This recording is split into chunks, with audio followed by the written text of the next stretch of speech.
अस्सलाम वालेकुम पाकिस्तान, आप देख रहे हैं सुबह की सोच। वेलकम टू सुबह की सोच। मेरे साथ हैं गजल अशरफ और मेरे साथ हैं हसनैन लियाकत। मौसम बहुत हसीन है, खूबसूरत है, लेकिन रात को इस मौसम में एक बहुत बड़ा बम भी गिरा है। जी बिल्कुल। और वो बम कौन सा गिरा है? रात के उस पहर जब सब लोग बारिश एंजॉय कर रहे थे, खूबसूरत बारिश हो रही थी, तेज आंधी चल रही थी, और हुकूमत ने आइंदा 15 रोज के लिए पेट्रोलियम मसनूआत की कीमतों का फिर ऐलान किया, जिसमें डीजल की नई कीमत 10 रुपये 39 पैसे फी लीटर उसमें इजाफा किया गया, जबकि डीजल की नई कीमत अब जो हो गई है वो 272 रुपये 98 पैसे फी लीटर हो गई है। जबकि अगर मैं पेट्रोल की बात करूं तो उसकी कीमत में 8 रुपये 36 पैसे फी लीटर का इजाफा हुआ है, और अब पेट्रोल की नई कीमत 266 रुपये 79 पैसे हो गई है।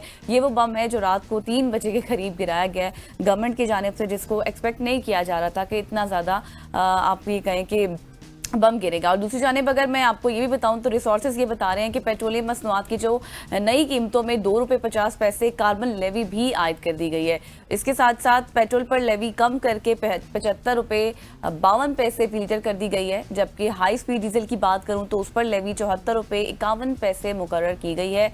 और पेट्रोल की कीमतों में तब्दीलियां साल 2024 था 2025 जो है वो आपको अब हसनैन बताएंगे। बिल्कुल ऐसी है। साल 2024 में पाकिस्तान में पेट्रोल की कीमत में मजमूई तौर पे 22 बार तब्दीली की गई।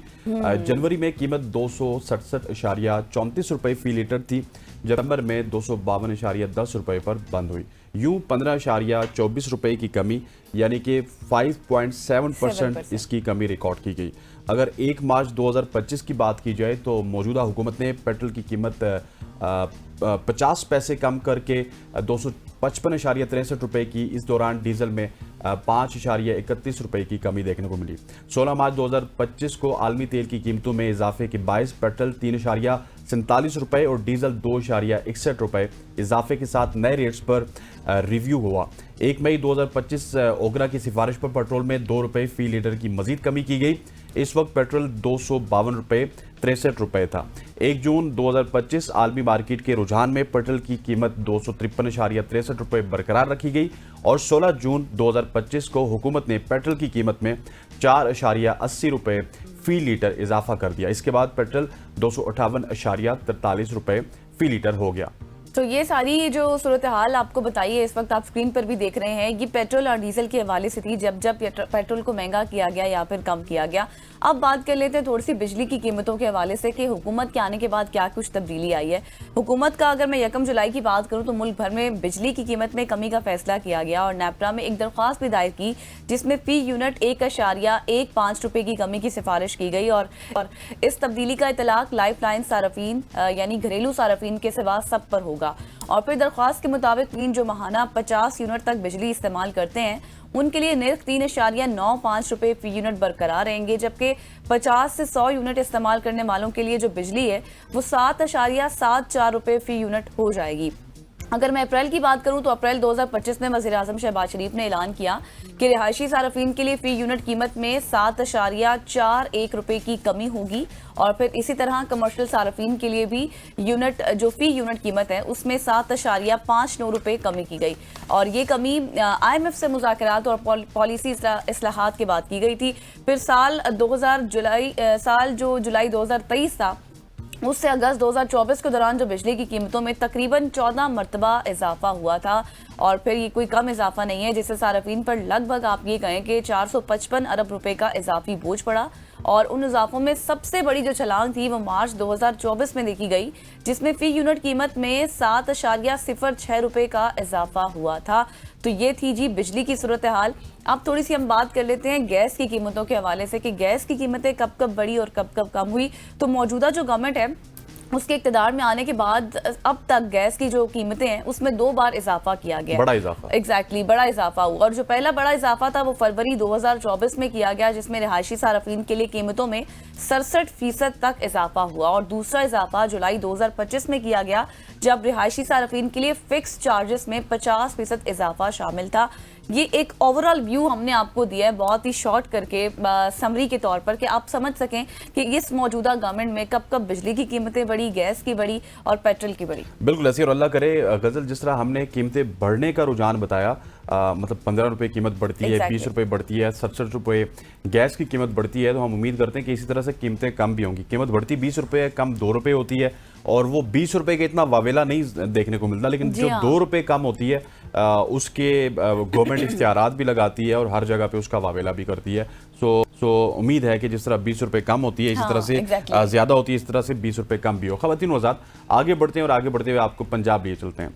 लाहौर में वज़ीर आला की ग्रीन क्रेडिट्स प्रोग्राम के तहत सिंगल यूज प्लास्टिक को रिसाइकिल करने प्लास्टिक वेंडिंग मशीनरी नस्ब की जा रही है, और मशीन में 1.5 लीटर वाली 20 बोतलें और हाफ लीटर की 40 बोतलें डालें, और उसके बदले में आपको मिलेंगे 1000 रुपये। यस, अब आपने बोतल्स को ज़ाया नहीं करना, चाहे छोटी बोतल है चाहे बड़ी बोतल है, क्योंकि आपको मिलने वाले हैं, if you are the citizen या फिर रहने वाले हैं पंजाब के, सिटीज़न तो सारे ही पाकिस्तान के हैं, लेकिन स्टेट ऑफ पंजाब में जो रहता है उसको बोतल अब ज़ाया करने की कोई ज़रूरत नहीं है। सिंगल यूज़ प्लास्टिक को रिसाइकिल करने के लिए पंजाब हुकूमत का निजी कंपनी के साथ मुआहदा तय पा गया है। निजी कंपनी में जो कि चाइनीज़ टेक्नोलॉजी की मदद से मकामी तौर पर तैयार की गई मशीन है, आइंदा माह लाहौर की 4 बड़ी जामियात में नस्ब की जाएंगी, और शहर की मार्केटों और बाज़ारों में भी ऐसी मशीनें लगाई जाएंगी। और ये मशीनें 2 खानों पर मुश्तमिल होंगी, जिसमें बटन आप ए बटन दबाएंगे और प्लास्टिक की बोतल इसमें डालेंगे, और फिर अपना फ़ोन नंबर दर्ज करेंगे और बटन बी दबा देंगे, तो मशीन की स्कैन पर ग्रीन क्रेडिट्स ज़ाहिर हो जाएंगे, जिसे ऐप की मदद से भी देखा जा सकता है। और ग्रीन क्रेडिट्स में सिर्फ आम शहरी ही नहीं बल्कि लाहौर के 18,000 कबाड़िए भी मुस्तफ़ीद होंगे। सो कबाड़ियों के लिए भी काम आसान हो गया कि आपने अगर कहीं से बॉटल कलेक्ट करनी है तो आपने सीधा उस मशीन की तरफ जाना है और वहीं पे जाके मतलब अपने पैसे वसूल करने। हाँ, बहुत अच्छा इकदाम है। इससे आपको पता है कि क्लाइमेट चेंज हमारा जिस तरह से हो रहा है और जिस तरह से इन्वायरमेंटल इफेक्ट्स भी हो रहे हैं, तो ये एक अच्छा इकदाम पंजाब गवर्नमेंट की जानिब से उठाया गया है कि अब आप 1000 रुपये ले लें और जितनी भी बोतलें हैं प्लास्टिक की उसको आप बटन ए दबाएं, वो चली जाएगी अंदर, और फिर उसके बाद उसको जो भी रिसाइकल जिस तरह से करना है वो करेंगे। आगे बढ़ते हैं और आपको एक हैरानकुन खबर बताते हैं। कीड़ों के आटे से बनाई गई डबल रोटी, कभी आपने सुना है?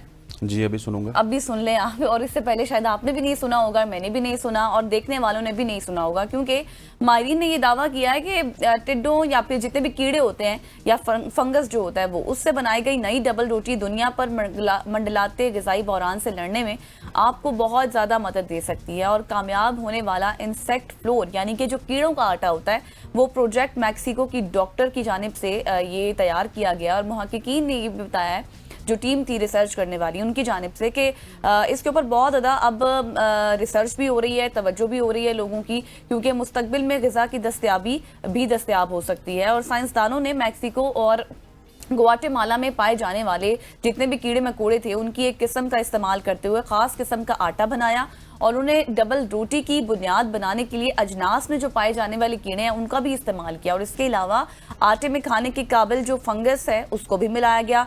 और जितने भी साइंटिस्ट हैं उनका ये कहना है कि डबल रोटी की साख्त, जायका और ग़िज़ाइयत को बेहतर बनाने के लिए भी फंगस को शामिल किया गया है ताकि मज़ीद अच्छा जायका आ सके। और उन्होंने बताया कि डबल रोटी आला मेयारी प्रोटीन और अहम फैटी एसिड्स, आयरन, जिंक, ग़िज़ाई फाइबर और बायो एक्टिव मरकबात भी फराहम करती है। डबल रोटी आपकी अच्छी होगी। बिल्कुल ऐसी है, डबल रोटी अच्छी होगी। अल्लाह करे कि ये डबल रोटी हमें ना नसीब हो, किसी और को नसीब हो। और क्योंकि जब ये डबल रोटी बनेगी तो उसके बाद मुझे लगता है कि लोग अपने कीड़े भी सेव कर लेंगे। हाँ, बन चुकी है, लेकिन जब मार्केट में आएगी, कमर्शियल पर्पस की बात कर रहा हूँ मैं, तो उसके बाद होगा ये कि लोग अपने कीड़े भी किसी को नहीं देंगे। वो कहेंगे नहीं, कीड़े संभाल के रखने, ये मार्केट में जाके बेचने, या फिर हमने इसमें से खुद डबल रोटी को क्रिएट करना है। ख़वातीन वज़ात, ये हालात हैं और दुनिया इस तरफ जा रही है। आगे बढ़ते हैं और आगे बढ़ते हुए आपको बताते हैं कि कुछ दुनिया इस तरफ जा रही है और कुछ दुनिया अभी भी हेरा फेरी के चक्करों में बिल्कुल महव है। जाली क्लिनिक के जरिए लाखों डॉलर कमाने वाला खानदान गिरफ्तार हो गया। मशरकी यूरोपीय ममालिक चेक रिपब्लिक में जाली डेंटल क्लिनिक चलाने के इल्ज़ाम में 3 मुलजिमान को गिरफ्तार किया गया। मुलजिमान जाली क्लिनिक के जरिए $1,85,000 की खतीर रकम कमा चुके थे, और पुलिस की जानिब से बयान जारी किया गया है उसमें कहा गया कि दारुल हुकूमत प्राग के जुनूब मशरिक में 100 किलोमीटर के फासले पर ये एक कस्बा था जिसमें 3 अफराद के एक ही ख़ानदान के 3 अफराद थे, जो कि अपने घर में 2 बरस कबल एक क्लिनिक उन्होंने खोला जिसमें इलाज के लिए दर्जनों अफराद आते थे। तीनों अफराद पर गैर कानूनी कारोबार, जिस्म को नुकसान पहुँचाने की कोशिश, चोरी और गैर कानूनी पैदावार और नारकोटिक्स के भी इनके ऊपर इल्ज़ामात आयद किए गए हैं, और इसके इस्तेमाल के इल्ज़ामात आयद किए गए, और जिसके बाद انہیں 8 سال تک کی سزا کا سامنا بھی کرنا پڑے گا اور پولیس کے مطابق 22 سالہ بیٹا انٹرنیٹ پر دیکھ کر دانت نکالنے وغیرہ کے پروسیجرز کرتا تھا، جبکہ 50 سالہ والدہ جو کہ پیشے سے نرس تھی اس کی معاون کے فرائض سر انجام دیتی تھی اور مٹیریل فراہم کرتی تھی۔ 44 سالہ والد جو کہ پروسٹیٹک ڈیوائس بناتے تھے اور یہ تمام تر جو آپریشن تھا وہ اس طرح سے کمپلیٹ ہوتا تھا کہ یوٹیوب کے ذریعے بیٹا ڈاکٹر بن گیا۔ ہاں بیٹا ڈاکٹر بن گیا، ماں باپ شامل بڑے پیسے کما لیے یار، $1,85,000۔ لیکن اب پھر جائیں گے نا جہاں پر وہاں بھی پیسے کمائیں تو جی اس طرح سے نہیں ہونا چاہیے۔ بتانے کا مقصد یہ ہے کہ کچھ ذمہ داری لوگوں کے اوپر بھی ہوتی ہے کہ وہ تھوڑا سی ریسرچ کر کے یہ ویسے چیک کرنا پڑے گا کہ چیک ریپبلک کی پولیس کیسی ہے۔ ایگزیکٹلی، اگر کوئی ہے معاملات بن جاتے ہیں تو شاید یہ باہر آ سکتے ہیں۔ بالکل، تو آپ بھی تھوڑی سی ریسرچ کر کے ہی جایا کریں، ڈاکٹر سے اپوائنٹمنٹ لے کر جایا کریں کیونکہ آج کل حالات بڑے خراب ہیں۔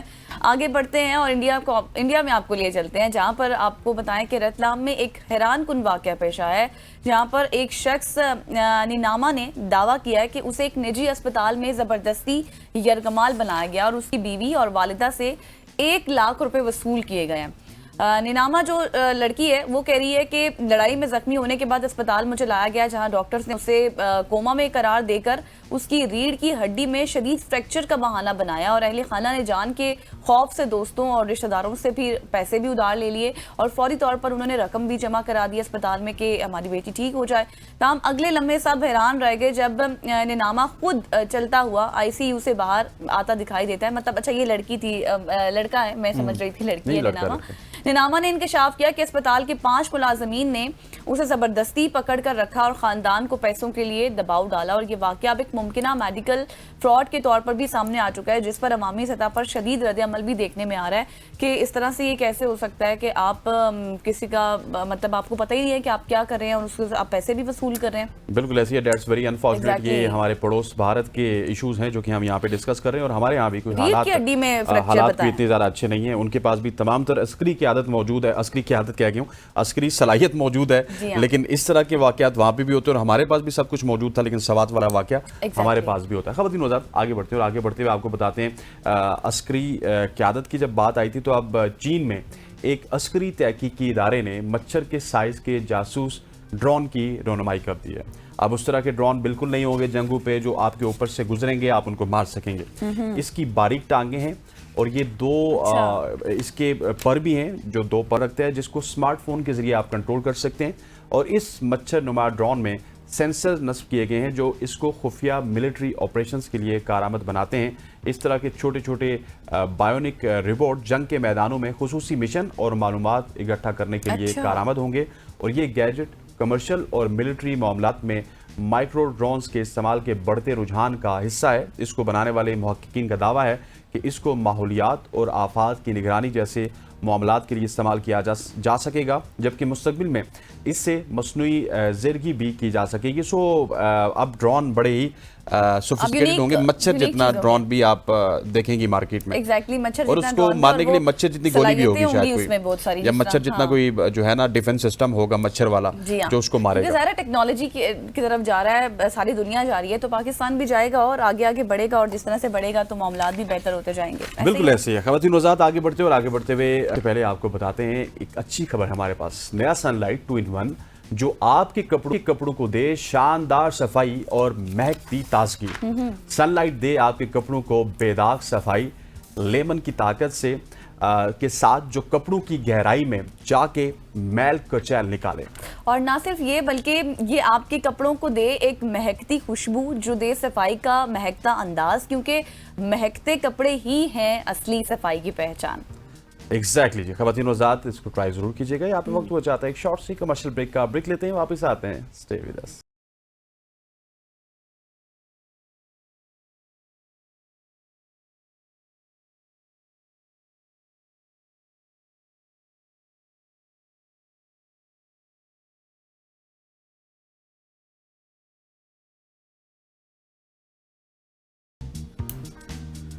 ویلکم بیک خواتین و حضرات۔ میرا خیال ہے کہ غزل نے آنا تھا اور غزل نے جو ہے وہ میں کہیں کھو گئی تھی، آپ کہیں کھو گئی تھی جی پلیز۔ تو اب چلتے ہیں بات کر لیتے ہیں تھوڑی سی خیبر پختونخوا میں جو سچویشن تھی اس حوالے سے، کیونکہ خیبر پختونخوا میں جاری شدید بارشوں اور طوفانی سیلابی جو صورتحال ہے اس نے نہ صرف مقامی افراد بلکہ سیاحوں کے لیے بھی خطرناک حالات پیدا کر دیے ہیں، کیونکہ سوات ہو، کلام ہو، ناران ہو، کاغان ہو یا پھر دیگر پہاڑی مقامات ہو، وہاں پر لینڈ سلائیڈنگ، سڑکوں کی بندش اور ندی نالوں میں طغیانی کے باعث درجنوں سیاح بھی پھنس گئے ہیں، جبکہ متعدد افراد اپنی جان سے ہاتھ بھی دھو بیٹھے ہیں، جو کہ حالیہ ایگزامپل کل بھی ہم ڈسکس کر رہے تھے سوات والا واقعہ ہے، اور حالیہ دنوں میں مختلف علاقوں سے ہلاکتوں کی خبریں بھی بہت زیادہ آ رہی ہیں۔ ایک تشویشناک علامت بھی بن چکی ہے جو نہ صرف حکام بلکہ عوام کے لیے بھی ایک خطرے کی گھنٹی ہے۔ سیاحوں کو راستے بند ہونے اور جتنا بھی مواصلاتی نظام ہے اس کا درم بھرم ہونے اور ریسکیو ٹیموں کی محدود رسائی جیسے مسائل کا سامنا بھی کرنا پڑتا ہے۔ کچھ ایشوز ہیں اس پر بات کریں گے۔ بالکل ایسی ہمارے ساتھ انور شہزاد صاحب موجود ہیں جو کہ اسپوکس پرسن ہے پی ڈی ایم میں کے پی کے، اور ان کے ساتھ ساتھ حبیب اللہ عارف صاحب ہیں جو کہ ڈی جی ٹورزم کے پی کے ہیں۔ ان دونوں سے بات کریں گے، ایک سے ٹورزم کے کو کیا ایفیکٹ ہوگا ان سے بات کریں گے، اور دوسرے جو ہمارے ساتھ انور شہزاد صاحب موجود ہیں ان سے پی ڈی ایم کے حوالے سے بات کریں گے۔ انور صاحب تھینک یو سو مچ ہو جانی گا صاحب دونوں احباب کا بہت شکریہ۔ سب سے پہلے میں آپ کی طرف آؤں گا، سوات میں جو واقعہ ہوا ڈیفینیٹلی اس میں آپ کے پی گورنمنٹ کو بھی مورد الزام ٹھہرا سکتے ہیں، ریسکیو 1122 کو بھی ٹھہرا سکتے ہیں، پی ڈی ایم اے کو بھی ٹھہرا سکتے ہیں، لیکن اس طرح کے واقعات تواتر سے ہوتے ہیں اور سوات میں، بحرین میں، کالام میں اس طرح کے سیلاب آتے ہیں، یہ کوئی نئی بات نہیں ہے۔ کیا وجہ ہے کہ پی ڈی ایم اے بھی اور گورنمنٹ آف کے پی کے بھی اپنے آپ کو ابھی تک اس طرح سے پریپیئر نہیں کر سکی ہے کہ ہمیں اتنی زیادہ اموات دیکھنے کو ملی؟ بڑی انفارچونیٹ۔ بالکل جی، جس طرح آپ نے دیکھا ہے کہ بارشوں کا ایک سلسلہ جو ہے مونسون میں شروع ہوا ہے، اور مونسون میں بارشیں جو ہوتی ہیں وہ جو ہے عام معمول کی بارشوں سے تھوڑی سی زیادہ تیز ہوتی ہیں، جس کی وجہ سے فلش فلڈ وغیرہ کے جو واقعات ہوتے ہیں وہ سامنے آتے ہیں۔ 23 جون کو جو ہے ایک ایڈوائزری ایشو کی گئی تھی تمام ڈسٹرکٹ ایڈمنسٹریشن کو، تمام متعلقہ اداروں کو، جس میں پہلے سے ہی جو ہے خبرداری دی گئی تھی کہ فلش فلڈ کے جیسے واقعات جو ہیں وہ سامنے آ سکتے ہیں۔ لیکن جو بارش ہوئی اور جس طرح کلاؤڈ آؤٹ برسٹ ہوا اور اس وجہ سے جو ہے ندی نالوں میں جو ہے طغیانی آئی، پھر دریائے سوات میں جو ہے اچانک سے جو ہماری جو رینج تھی، ہماری جو ارلی وارننگ سسٹم پہ جو ریڈنگ تھی وہ 6000 سے ڈائریکٹلی جو ہے 77,000 کیوسک تک جو ہے پہنچ چکی تھی۔ تو اس وجہ سے جو تھا ہمارے پاس تھوڑا سا رسپانس کا ٹائم جو تھا تھوڑا سا کم تھا، لیکن یہ تھا کہ 157 لوگ جو تھے، سیاح جو تھے، وہ ٹریپڈ ہو چکے تھے اس فلش فلڈ کی وجہ سے، جس میں سے 147 لوگوں کو ہے جو بحفاظت طریقے سے ریسکیو کر دیا گیا تھا۔ لیکن انفارچونیٹلی ایک ان ایکسپیکٹڈ انسیڈنٹ سامنے آیا تھا، جس میں ایک فیملی تھی جس کو جو ہے ریسکیو کرنے کے لیے ٹائم شارٹ تھا، اور جس طرح میں نے آپ کو بتایا 6000 کیوسک سے 77,000 کیوسک جو ہے اچانک بڑھ جانا، اور پھر اس پانی کی ویلاسٹی اتنی کافی زیادہ ہو جانا جس سے جو ہے یہ انسیڈنٹ سامنے آیا ہے۔ تو پہلے سے جو ہے ہم نے ٹورسٹ کو تنبہ کر دیا تھا، جہاں پر سیاح ہوتے ہیں وہاں پر جو اسکرین سٹالز ہوتی ہیں وہاں پہلے سے ہم نے احتیاطی تدابیر جو پریکاشنز ہوتے ہیں وہ ہم نے جو ہے وہاں پر پلے کر دیے تھے ان کے لیے۔ اس کے ساتھ ساتھ جو ہے مسجدوں میں اعلان کر دیے گئے تھے، لیکن آپ کو پتہ ہے جس طرح کہ چھٹی والا دن تھا، جمعے کے دن بھی چھٹی تھی، ہفتہ اتوار بھی چھٹی تھی، تو لوگ زیادہ تر ٹورسٹ جو تھے وہ آؤٹنگ کے لیے باہر جا چکے تھے۔ تو ہمارے پاس جو فگر آیا تھا تو کم از کم 60-70 ہزار گاڑیاں جو تھی وہ ناران کاغان کی طرف انٹر ہو چکی تھی۔ تو ہر ایک بندے کو جا کر بتانا اور اسے یہ چیز شو کروانا کہ چلیں اس پر انور صاحب آگے بھی چل کر مزید بات کریں گے۔ آپ بالکل ٹھیک کہہ رہے ہیں، لیکن جو حالات و واقعات ہیں وہ ہمیں کافی سالوں سے اسی طرح سے نظر آتے ہیں، کوئی انتظامات نہیں ہوتے۔ حبیب اللہ عارف صاحب بھی ہمارے ساتھ موجود ہیں، ان کو بھی شامل گفتگو کرتے ہیں۔ حبیب صاحب مجھے یہ بتا سکتے ہیں آپ کے اس وقت کرنٹلی کتنے ٹورسٹ سپورٹ ہیں فیمس خیبر پختونخوا میں، اور کتنی فیسلٹیز وہاں پر پرووائڈ کی جا رہی ہیں سیاحوں کو؟ بسم اللہ الرحمن الرحیم جی، تھینک یو ویری مچ میم، آپ نے مجھے اس موقع پہ آنے کا موقع دیا۔ اس طرح میم ایک تو میں آپ کو یہ کلیئر کرا دوں جو ہمارے ٹورسٹ ڈیسٹینیشنز ہیں لائک کاغان، ناران، نتیا گلی، ملم جبہ، کالام، بحرین، اس میں کوئی سیلاب نہیں ہے، اس میں کوئی بارش نہیں ہوئی، اس میں کوئی کیجوالٹی نہیں ہوئی۔ مسئلہ جو ہوا ہے یہ لوور سوات میں ہے، دریا کے کنارے، یہ منگورا کے پاس ہوا ہے جو سب سے بڑا مسئلہ ہوا ہے، یا کوزاخیلا سے نیچے۔ ایکچولی بالکل ان ایکسپیکٹڈلی ہے، بالکل اچانک اللہ کی طرف سے ہوتے ہیں، وہاں پہ کلاؤڈ برسٹ ہو گیا۔ ठीक अच्छा, फिर दूसरी बात मैं बताऊं कि ये सैलाब ऐसा नहीं था, इससे किसी इंफ्रास्ट्रक्चर को नुकसान नहीं पहुंचा, किसी पुल को, किसी रोड को। फिर वो बंदे इसमें फंस गए जो दरिया के अंदर बैठ गए, या नाश्ता कर रहे हैं, या मछलियां पकड़ रहे हैं, या फोटोग्राफी कर रहे हैं। हमारी एक बदकिस्मती ये है कि जब हमारे मेहमान आते हैं तो उनको बहुत बड़ी ख्वाहिश होती है कि पानी के अंदर चले जाएं। मैडम, ये मेन रोड से, ये मैं को दोष नहीं देता, मैं को मोरद इल्जाम नहीं ठहराता, लेकिन थोड़ा सा हमारा कल्चर है टूरिज्म का कि हमने पानी के पास जाना होता है। मैडम, इनकी फैमिली के कुछ बंदे, लेकिन मैं उसी इलाके का रहने वाला हूँ जहाँ पे ये वाक़ सही। हुआ। ये मेरे घर से 1 किलोमीटर के फासले पे हुआ। तो फिर मैंने लोगों से पूछा एक्चुअली व्हाट हैपेंड। मैडम, ये एक होटल है, वहां पे नाश्ते के लिए आए हैं ये फैमिली। ये फिर इन्होंने फरमाया सर कि अंदर अपनी कुर्सियां लगवाई है। फिर इसमें से ये कुछ जो बंदे 15-16 बंदे ये अंदर चले गए, और ये इतना अचानक रेल लाइन को पास पाया। अच्छा, अपने बंदों ने भी इनको मना किया। इनकी फैमिली के कुछ बच्चे जो है ना, बंदे हैं वो जो बच चुके हैं, उनके अपने मुंह जुबानी हमने मना भी किया। हमने कहा क्यों छोड़ा आपने? कहा हमने मना भी किया, लेकिन फोटोग्राफी के लिए अंदर गए। और अचानक ये रेला आया मैडम, जो क्राउड बर्स्ट होता है वो किसी के कंट्रोल में नहीं होता, किसी गवर्नमेंट के, न किसी इंसानी ताकत के, वो अल्लाह के हाथ में होते हैं, पूरी दुनिया में होते हैं, और उसका कोई आपको साथ तोड़ नहीं होता। इसमें सबसे बड़ी बात ये होती है कि हमने बचना होता है। दरिया हमारे पीछे नहीं आता, हम दरिया के पीछे गए और फिर हमें ही नुकसान होता है जी। अल्लाह उनको जन्नत लेकिन नसीब करे जी। अल्लाह मुझे इनको- हबीब साहब सिर्फ इतना भी क्लैरिफाई कीजिएगा कि तकरीबन वो 2 से 3 घंटे जो इतलात आ रही है वो मदद मांगते रहे, तो कम से कम कोई हेलीकॉप्टर या इस तरह के इंतजामात तो हो सकते थे। सर सर, ये I am not defending my self, लेकिन एक्चुअली 2-3 घंटे नहीं थे, ये 20 मिनट के अंदर ये बंदे बह गए थे। इसमें कुछ बंदे लोकल लोगों ने रेस्क्यू भी किए। अच्छा। और ये छुट्टी का दिन था, तो जो रिस्पांस का हमारा टाइम होता है इसका 122 वाला, हमारा जो सिस्टम है यहाँ पे मिंगोरा में, वो इधर से तकरीबन कुछ 4-5 किलोमीटर के फासले पे वो पहुंच भी गए थे, लेकिन उनके पहुंचने से पहले भी बदकिस्मती से ये लोग बह गए। इसमें से कुछ बंदे जो बचे हैं वो लोकल लोगों ने बचाए, और पानी फिर इतना तेज हो गया कि आप कुछ भी कर लें, आपके पास इतना टाइम नहीं होता। लेकिन इसमें सबसे बड़ी बात ये होती है कि हमने अपना ख्याल खुद रखना होता है, जो हम नहीं रख पा रहे हैं। दूसरी बात सर, आपने पूछा है अपनी फैसिलिटीज का। सर, हमारे पास जो रिसोर्सेज भी होते हैं हमारे टूरिज्म के पास, हमारे स्टीव मिनिस्टर साहब हमारा ही मिनिस्टर है, तो उनकी ख्वाहिश होती है कि बिल्कुल ठीक, क्योंकि हमारी आमदनी के जरिए हमारे पास कोई कारखानों वाला या कोई और सिस्टम नहीं है। ये टूरिस्ट हमें खिला के देते हैं, ये हमारे इकोनॉमी का बैकबोन है, तो हमने इसी पे जोर रखना होता है।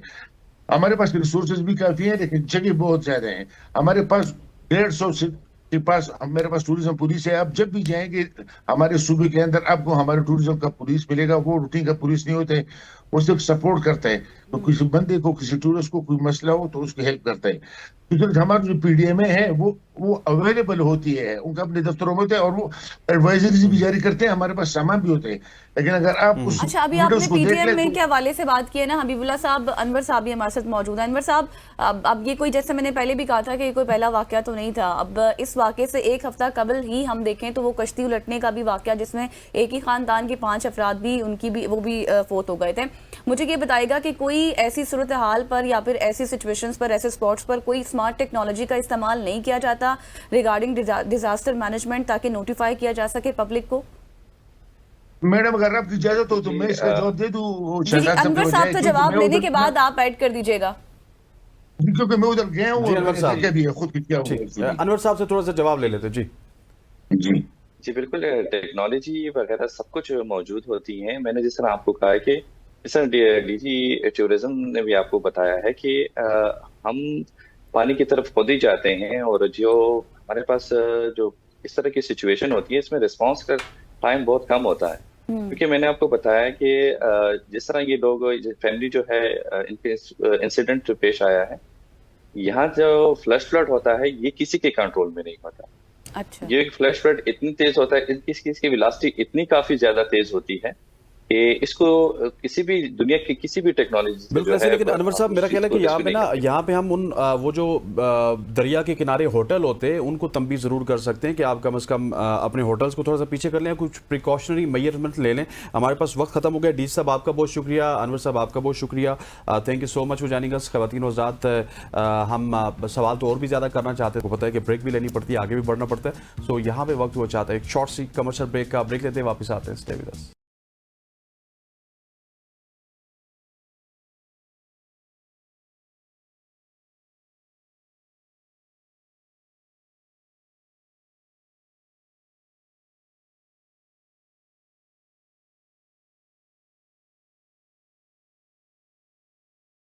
Welcome back after the break. अब कुछ बात कर लेते हैं, मुल्की सियासत में भी बहुत तब्दीलियां आ रही हैं, सियासी मंजरनामा तेजी से बदल रहा है। एक तरफ पीटीआई के एमएनएज और एमपीएस बड़ी तादाद में दीगर जमातों में शमूलियत इख्तियार करें और इसी सारी सूरत हाल पर बात करने के लिए हमें ज्वाइन कर चुके हैं पीटीआई के सीनियर रहनुमा शौकत यूसुफजई साहब। बहुत शुक्रिया आपके वक्त के लिए।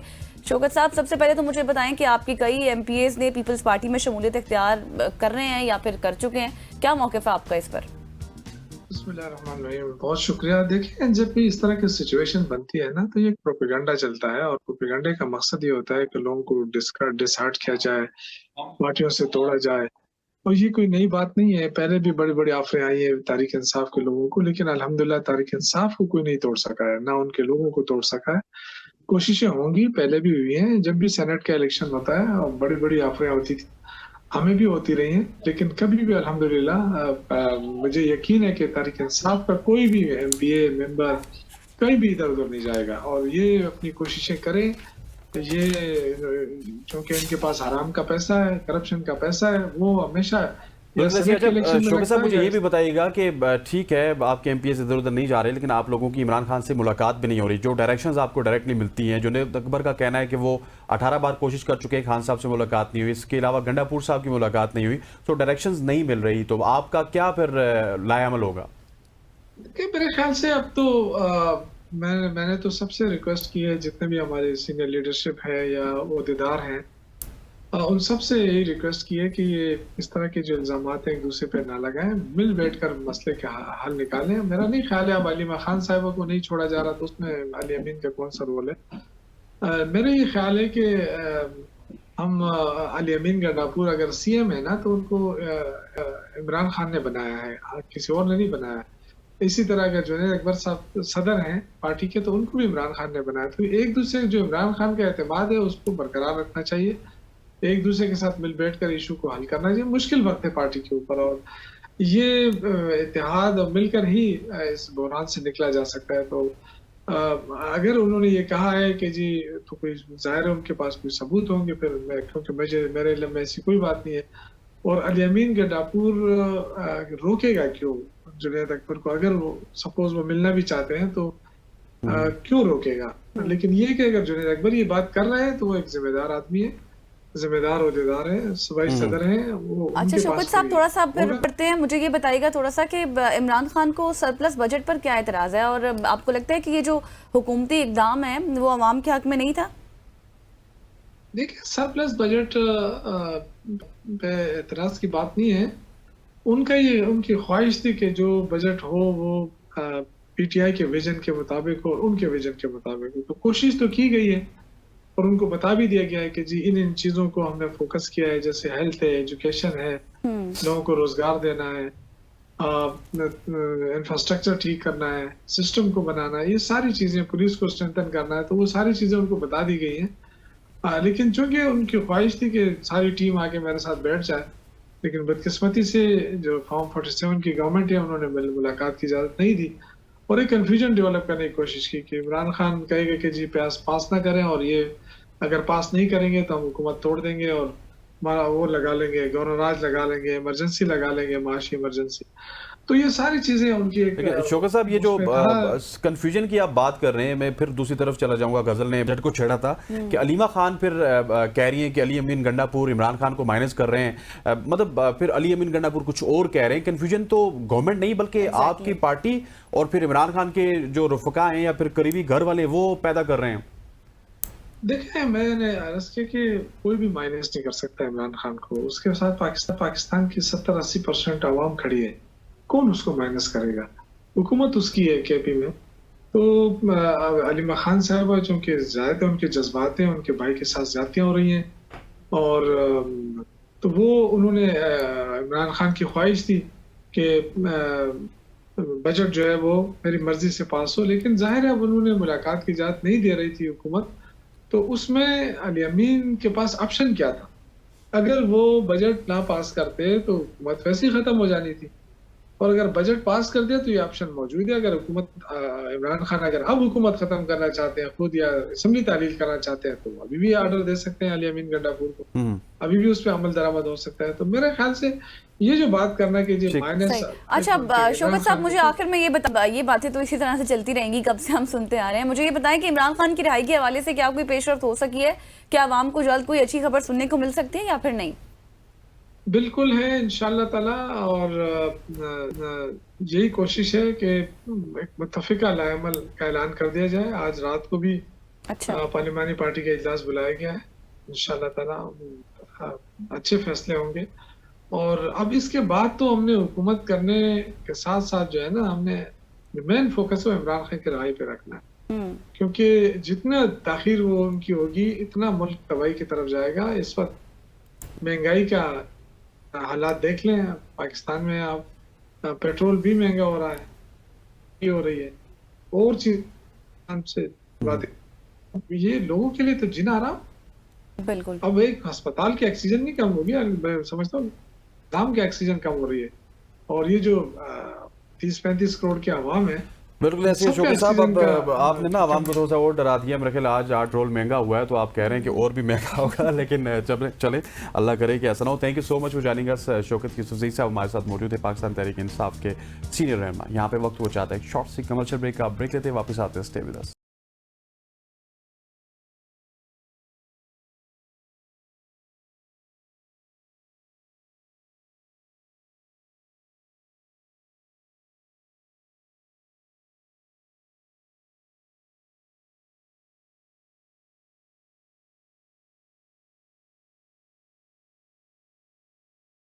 वेलकम बैक टू सूफ की सोच। अब हम बात करेंगे दुनिया के सबसे बड़े youth football event Norway cup 2025 रवा साल 26 जुलाई से 2 अगस्त तक नॉर्वे के दारुल हुकूमत ओस्लो में मुनक्किद होने जा रहा है, जिसमें 30 से ज़ायद ममालिक की 2000 से ज़्यादा टीमें शिरकत करेंगी। पाकिस्तान की नुमाइंदगी इस बार भी मुस्लिम हैंड्स FC के नाम से खेलने वाली स्ट्रीट चाइल्ड फुटबॉल टीम करेगी, जो आलमी सतह पर अपनी शनाख्त बना चुकी है। ये टीम पाकिस्तान के स्ट्रीट चाइल्ड बच्चों पर मुश्तमिल होती है, जो मुस्लिम हैंड्स के मारूफ मैदान प्रोग्राम के तहत फुटबॉल की बाकायदा तरबियत हासिल करते हैं। और इस प्रोग्राम का मकसद ना सिर्फ खेल के ज़रिए बच्चों की शख्सियत साजी और तालीम को फ़रोग देना है, बल्कि उनके लिए एक रोशन और महफूज मुस्तकबिल की बुनियाद भी रखना इस प्लेटफॉर्म का। एग्जैक्टली। और इसी पर बात करने के लिए हमें फुटबॉलर्स भी ज्वाइन कर चुके हैं, होनहार तलबा हैं हमारे साथ। Balaj Khan, thank you so much for your time, और इसके साथ साथ हसनैन अब्बास, आपका भी बहुत शुक्रिया। और जो इस प्रोजेक्ट को लीड कर रहे हैं उनसे भी बात कर लेते हैं। बहुत शुक्रिया रेहान ताहिर साहब आपके वक्त के लिए भी।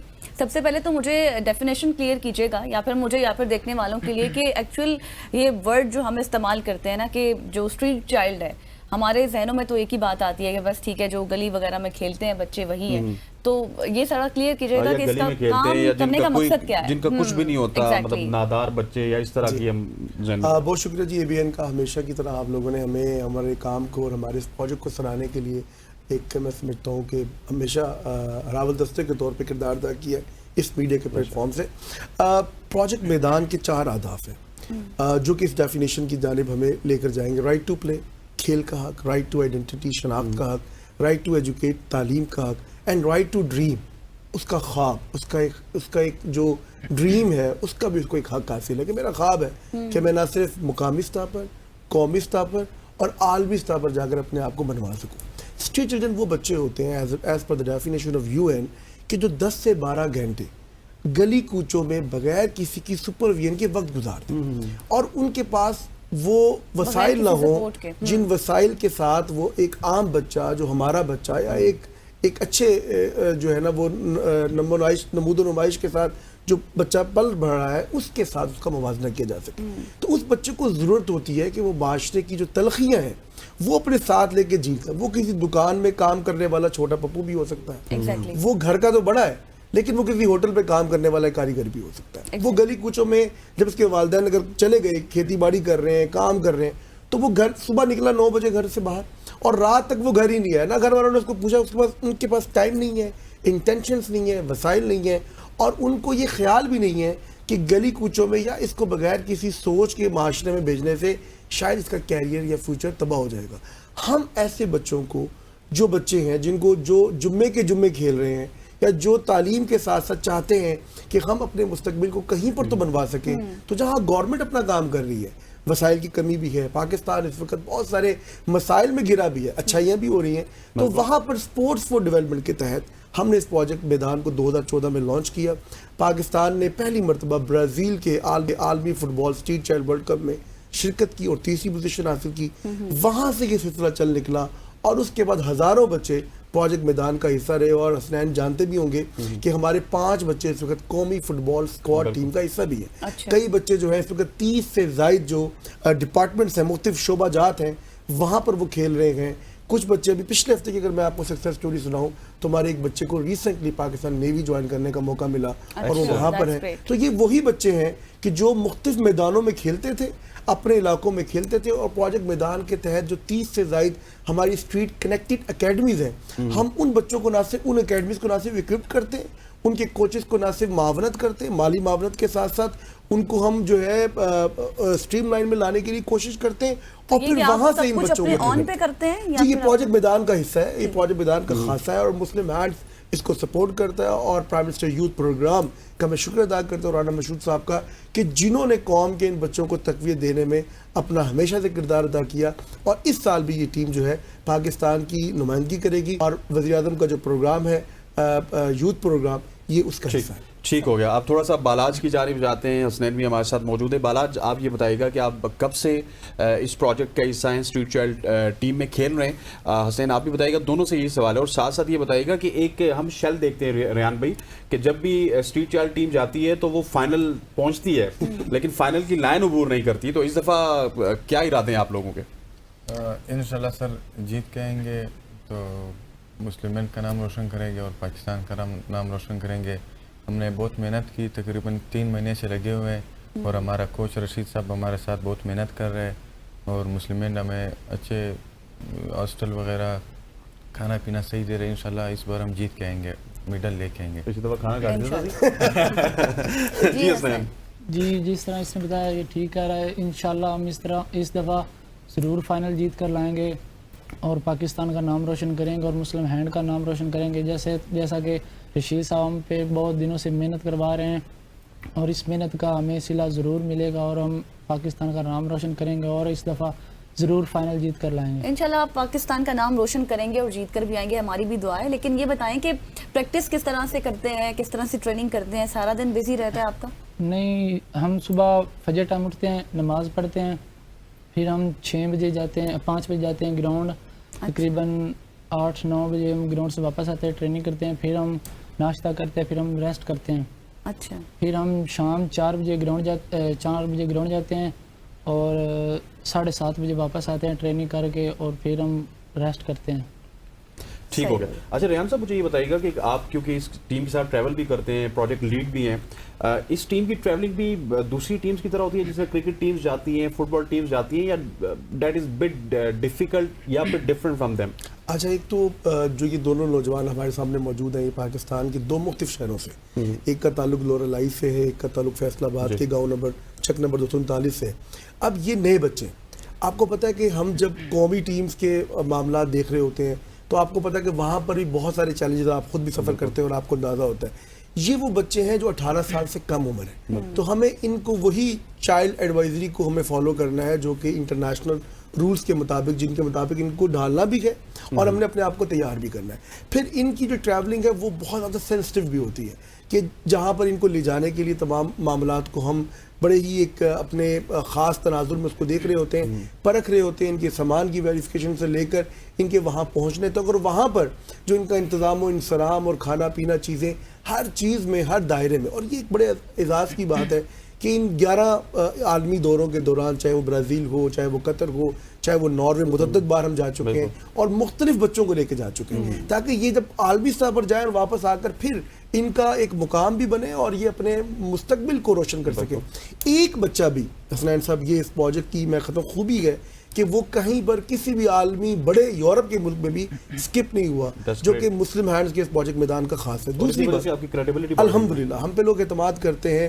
میں پاکستان کی جو ناروے میں مقیم کمیونٹی ہے، میں ان کا بھی بہت شکر گزار ہوں کہ جو ہمارے اتنا تعاون کرتے ہیں. پاکستان میں جو ناروے کا سفارت خانہ ہے ان کا بھی شکر ادا کرتے ہیں. ٹرکش جو آرگنائزیشن ہے ٹیکا، ان کا شکر ادا کرتے ہیں. جو ہمارے اسپانسرز ہوتے ہیں جو مطلب تعاون بھی کر رہے ہوتے ہیں. ہم بتانا کہ صرف مقصد یہ ہے کہ جب آپ قوم کے بچوں کی ایک ذمہ داری لیتے ہیں کہ اسپورٹس فور ڈیولپمنٹ, تو یہ ڈیولپمنٹ میں بہت ساری چیزیں آتی ہیں. اس نوجوان کی, اس پاکستان کے بچے کی تربیت, اس کی شخصیت کے نکھار کے پہلو اور رائٹ ٹو ایجوکیٹ کی جانب بھی ہم بڑھ رہے ہوتے ہیں کہ جہاں پر ان کو سیف گارڈنگ بھی سکھائی جائے, جہاں پر ان کو ٹریول ایڈوائزری بھی بتائی جائے, جہاں پر ان کو یہ بتایا جائے کہ یہ پاکستان کے سفیر گئے اور ناروے میں اوسلو کے جو دنیا کا دوسرا مہنگا ترین شہر ہے, جہاں پر ان کو جانے کا ایک موقع مل رہا ہے. جب یہ وہاں جائیں گے تو ان کا ہر قدم پاکستان کی نمائندگی کرے گا. اور ایک بڑے اعزاز کی بات آپ کو بتا دوں کہ 2023 میں جب ہم گئے, پرائم منسٹر شہباز شریف صاحب اس وقت موجود تھے, پی ڈی ایم کی گورنمنٹ تھی شاید, تو انہوں نے ہمیں یہاں سے اسٹینڈنگ آف سیریمنی ہوئی اور یہاں سے ان بچوں کو بھیجا. تو Pakistan was at high risk country in Norway. اور 2024 میں جب ہم گئے اور یہ پرائم منسٹر سے پھر ہماری ملاقات ہوئی پچھلے سال اگست میں جب ہم ناروے کپ کر کے واپس آئے 2024 کا, 23 میں ہم گئے, 24 میں بھی گئے, تو انہوں نے بتایا کہ پاکستان اب ناروے میں ہائی رسک کنٹری نہیں ہے بلکہ گرے لسٹ میں آ چکا ہے. یہ ایک سال میں کیا ہوا؟ اس ایک سال میں 2 جو بڑے ایونٹس ہوئے ہیں, ان میں وہاں پر پاکستانیوں کی اس ٹیم کے ساتھ جو محبت ہے اور ہزاروں کا جو مجمع ہے, انہوں نے یہ بتایا کہ پاکستان دنیا میں امن کی علامت ہے. اور یہ جو میدان ہے, جس میدان میں یہ بچے کھیلتے ہیں, یہ سفارت خانے کے جو بنیادی اصول ہیں, ہر تالے کی چابی ہے اور پاکستان کو عالمی منظر نامے میں بالکل ایسے ہی ہے. پازیٹیو صاحب مجھے یہ بتائیں کہ کیا کوئی ہے. انٹرنیشنل کوچ کی بھی سرپرستی حاصل ہے ان بچوں کو؟ مختلف ہمارے پاس ٹریننگ کے موڈیولز ہوتے ہیں. ابھی اس دفعہ کیونکہ ابھی تک جو ہمارے کوچ رشید صاحب ہیں, یہ پاکستان کے ماہ ناز فٹ بال کے کھلاڑی بھی رہے ہیں, پاکستان کے قومی کوچ بھی رہ چکے ہیں ماضی میں. 1986-87 میں تو ان کا طوطی بولتا تھا فٹ بال کی دنیا میں. تو یہ وہ ہم نے ان کی جو پوری سمجھ لیں کہ انہوں نے زندگی وقف کر دی ہے اس پروجیکٹ میدان کے لیے سنس 2014. تو یہاں پر تو ہمارے پاس وہ اور ان کے جو نیچے پوری ٹیم ہے جو ان بچوں کو سکھاتی ہے. لیکن جب اور ہماری خواہش تھی کہ ہم پاکستان میں لائیں, لیکن ٹائم کی قلت کے باوجود, کیونکہ یہ 4 مرحلوں پر مشتمل ہوتا ہے. پچھلے سال دسمبر میں ہم نے ان ٹرائلز کا آغاز کیا. پاکستان کے 2200 سے زائد بچوں نے ان ٹرائلز میں حصہ لیا. پہلے مرحلے میں 167 بچوں نے اسکرین آؤٹ کر کے وزیر آباد میں ٹریننگ کیمپ لگایا گیا. آپ نے اپنی خبر کا حصہ بھی بنایا. اور 167 بچوں میں سے پھر 60 بچوں کو دوسرے مرحلے میں ہم نے اسلام آباد اسپورٹس کمپلیکس بلایا. اور اب اس بڑی عید کے بعد ہم نے فائنل جو ہے 15 بچوں کا اسکواڈ جو منتخب کیا. تو یہ تمام مراحل میں بچوں کی ٹریننگ بھی شامل ہے. انشاءاللہ اوسلو میں جب ہم جاتے ہیں تو وہاں پر مقامی لوگوں کے تعاون کے ساتھ کچھ ہمیں انٹرنیشنل ٹرینرز بھی مل جاتے ہیں جو وہاں پر ان کو اس ایونٹ کے دوران اپنی رہنمائی دیتے رہتے ہیں. ٹھیک ہو گیا. اور بچوں آپ ماشاءاللہ سے ویل ٹرین ہو, کیونکہ پچھلے بچوں کو تو میں جانتا تھا اور وہ بھی ماشاءاللہ ویل بلڈ تھے. آپ کی ٹریننگ جس طرح غزل نے پوچھا ہے, آپ کتنے عرصے سے ٹریننگ کر رہے ہیں؟ ٹریننگ کی روٹین تو آپ نے بتا دی, لیکن کتنے عرصے سے آپ اس ایونٹ کے لیے اسپیسیفکلی ٹریننگ کر رہے ہیں؟ ہم اس ایونٹ کے لیے تقریباً پچھلے 3 ماہ کے لیے ٹریننگ کر رہے ہیں. اچھا, اور یہ کہاں پہ کیا آپ نے؟ پہلے ہم وزیر آباد میں گئے تھے, وہاں 180 لڑکے تھے جو سلیکٹ ہو کر آئے تھے. پھر اس کے بعد اسلام آباد میں آئے 60 لڑکے, اور تقریباً 1 ماہ ادھر لگایا. پھر عید کے بعد ہم پھر ادھر آئے, تقریباً 1 ماہ میں ہونے والا ہے, اور ادھر ہم 15 لڑکے سلیکٹ ہوئے ہیں. انشاءاللہ اس دفعہ ہم جیت کر گئے ہیں. کیسا رسپانس ہے فیملی کی طرف سے, اور کتنی خواہشیں ہیں پیرنٹس کی کہ آپ لوگ جیت کے آئے؟ ہمارے پیرنٹس کی خواہش تو بہت ہیں, جس طرح کہ ہمارے خاندان میں میں ہی ہوں, میں پہلا شخص ہوں جو باہر کھیلنے جا رہا ہوں, اور میرے والدین اور میرے بہن بھائیوں کی مجھے بہت سپورٹ ہے. تو آپ کو بھی سپورٹ ہے. اور آپ لورا لائی سے سلیکٹ ہوئے تھے؟ جی سر, میں نے کوئٹہ میں ٹرائل دیا تھا, ادھر تقریباً 600 لڑکے تھے. اچھا, کوئٹہ سے دیا ہے. ٹھیک. ادھر ابھی سپورٹ. اور 600 میں سے کتنے سلیکٹ ہوئے؟ 12 لڑکے, اس میں میرا نام آیا سر. پھر ہم آئے وزیر آباد, ادھر بھی 200 لڑکے تھے, اس میں بھی میرا نام آیا. ابھی میں ٹیم کا حصہ ہوں. چلیں جی, زبردست ہو گیا. بڑا ایک اسکروٹنی ہے. ریان صاحب, مجھے آخر میں میرے پاس صرف 30 سیکنڈ ہے, مجھے یہ بتائیے گا کہ آپ یہ کہہ رہے تھے کہ یہ جو آپ ناروے کھیلنے جاتے ہیں, آپ پوری دنیا کو پاکستان میں بلائیں گے, یہ آپ کا ویژن تھا, آپ کے ادارے کا ویژن تھا, تو کب تک یہ ایونٹ پاکستان میں ہوگا؟ پاکستان میں جو ہم یہ تمام دیکھیں فٹ بال کے حوالے سے ہم جب ناروے جاتے ہیں تو یقیناً پاکستانیوں کا ایک بڑا تعلق ہے. ہم بھی یہ چاہتے ہیں کہ جس طرح کے ایونٹ دنیا میں ہو رہے ہیں ہم پاکستان میں بھی ہوں, پاکستان کا ایک پازیٹیو چہرہ دنیا کے سامنے جائے, اور یہ بچے یہ بچے اسٹریٹ چلڈرن تو ہم کہتے ہیں لیکن ہم کہتے ہیں یہ اسٹیٹ چلڈرن ہیں اور یہ پوری دنیا میں انشاءاللہ پاکستان کا نام بالکل ایک روشن جس کرتے طرح سے آپ نے ڈیفینیشن کلیئر کی ہے یقینی طور پر اب سمجھ آ گئی ہوگی کہ اسٹریٹ چائلڈ وہ چائلڈ نہیں ہوتا جس کی ڈیفینیشن ہم لوگ سمجھتے تھے جس طرح سے ریحان صاحب نے بتایا. اور ہماری امید ہے, ہماری دعا بھی ہے ان بچوں کے ساتھ کہ اسی طرح جو پروجیکٹ میدان ہے جس کو آپ لیڈ بھی کر رہے ہیں, بچے اسی طرح سے جیت کر آئیں اور دوبارہ صبح کی سوچ کا حصہ بھی بنے. Thank you so much Bilal, thank you so much Hasnan, and thank you so much Rehan صاحب آپ کا بھی. یہاں پر لیں گے ایک بریک اور بریک کے بعد واپس آئیں گے. اسٹے ود اس.